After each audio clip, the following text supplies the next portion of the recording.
जय माँ जय माँ जय माँ जय जय माँ। डीजे विकास रीगा सीतामढ़ी। आप सुन रहे हैं अमित पटेल की आवाज में।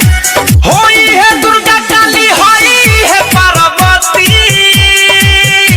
होई है दुर्गा काली, होई है पार्वती। तो जरा के अगरबत्ती बोलो जय जय माँ सरस्वती, जरा के अगरबत्ती बोलो जय जय माँ सरस्वती। जय जय मैया, जय मैया, जय मैया, जय मैया। DJ Vikas Riga Sitamarhi. Presented by lovely film production. करो तैयारी सारा हाली हाली हो, अवतारी माई आज बीड़ा वाली हो, अवतारी माई आज बीड़ा वाली हो। और करो तैयारी सारा हाली हाली हो, अवतारी माई आज बीड़ा वाली हो, अवतारी माई आज बीड़ा वाली हो। होई है तो सुधार ली हो बिगड़ल मती।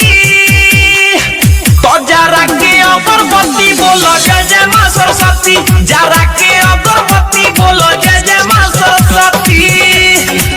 बोला बोला बीड़ा वाली मैया की। आप सुन रहे हैं अमित पटेल की आवाज में। पढ़े वाला सबके पढ़ाई होई हो, इहे सारा लइकन के माई होई हो, इहे सारा लइकन के माई होई हो। और पढ़े वाला सबके पढ़ाई होई हो, इहे सारा लइकन के माई होई हो, इहे सारा लइकन के माई होई हो। ओ पूरा होई इनका से मंगब तू जाती। तो जरा के अगरबत्ती बोलो जय जय माँ सरस्वती, जरा